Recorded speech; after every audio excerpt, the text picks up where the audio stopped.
আগের দিন হাসান মাহমুদের পর আজ তানজিদ তামিমের ইতিহাস। অস্ট্রেলিয়ার মাটিতে 2 দিনেই টেস্ট জয়ের ভিত গড়ে ফেলল বাংলাদেশ। তামিমের ঐতিহাসিক সেঞ্চুরির পর অধিনায়ক নাজমুল শান্ত খেললেন দায়িত্বশীল ইনিংস। দুজনের কল্যাণে বিশাল পুঁজি দাঁড় করায় টিম টাইগার্স। ডারউইনের মাঠে সবগুলো সেশন এখন টাইগারদের দখলে। দ্বিতীয় দিন শেষে তবে কেমন করলো বাংলাদেশ, জয়ের বন্দর আর কতটুকু দূরে, সেটাই জানবো রিপোর্টে। আগের দিন বোলারদের হাত ধরে শুরু, আজ ব্যাটাররা দেখালেন বাহাদুরি। অস্ট্রেলিয়ার বিপক্ষে তাদের মাঠে গিয়ে তাদেরই সেরা একাদশের বিপক্ষে, তাও আবার টেস্ট চ্যাম্পিয়নশিপের মতো টুর্নামেন্টে বাংলাদেশ দলের এমন পারফরমেন্স বলা চলে এক কথায় অসাধারণ ও অবিশ্বাস্য। ডারউইনে সবগুলো সেশনে রাজত্ব চালালো বাংলাদেশ দল। আগের দিন হাসান মাহমুদ কেরিয়ার সেরা 6 উইকেট নিয়ে ছিলেন কেন্দ্রবিন্দুতে।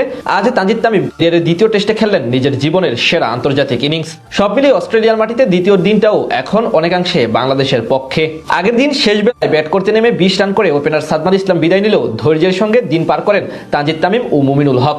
গতকাল যেখানে শেষ করেছিলেন দুজন, আজ সেখান থেকেই শুরু করেন তারা। দারুণভাবে প্রতিপক্ষ বোলারদের সামনে দলকে নিয়ে যেতে থাকেন শক্ত অবস্থানে। এর মাঝে ব্যক্তিগত অর্ধশতক করে ফেলেন তামিম। তবে 40তম ওভারে জশ হ্যাজলউডের হাত ধরে দিনের প্রথম সাফল্য পায় অস্ট্রেলিয়া।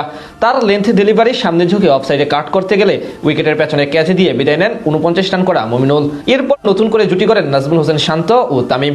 অস্ট্রেলিয়ার পেসারদের সামনে বেশ ভালো পরীক্ষা দিয়ে দুজন মিলে নতুন করে এগিয়ে নিয়ে যেতে থাকেন বাংলাদেশকে। 181 রান করে লাঞ্চ ব্রেকে যায় বাংলাদেশ। বিরতি থেকে ফিরে তামিম যেতে থাকেন সেঞ্চুরির দিকে, আর নাজমুল হোসেন শান্ত হাফ সেঞ্চুরির দিকে। 64তম ওভারে দুজনেই পৌঁছে যান নিজেদের কাঙ্ক্ষিত লক্ষ্যে।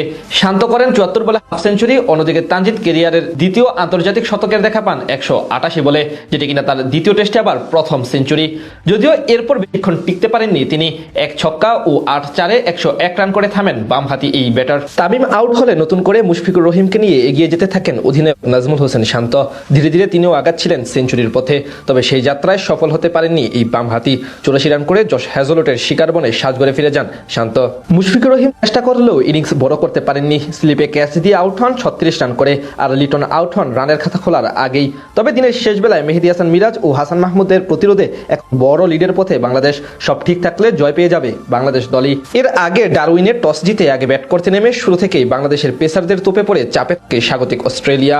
হাসান মাহমুদের জোড়া আঘাতে দিনের শুরুতে বিদায় নেন দুই ওপেনার ট্রাভিস হেড এবং জ্যাক ওয়েদারাল্ড। মাত্র 1 রান করা মার্নুস লাবুশেনাকে ফিরান ইবাদত হোসেন। ক্যামেরন গ্রিন ও অ্যালেক্স কেরিও ইনিংস বড় করতে পারেননি। স্রোতের বিপরীত দিকে একা লড়াই করতে থাকেন স্টিভেন স্মিথ। তবে হাসানের কেরিয়ার সেরা স্পেলের সামনে 198 রানেই গুটিয়ে যায় অস্ট্রেলিয়া। এরপর ব্যাট করতে নেমে প্রথম দিনে সাদমানের উইকেট হারালেও ধৈর্যের পরীক্ষা দিয়ে টিকে থাকেন মুমিনুল হক ও তানজিদ তামিম।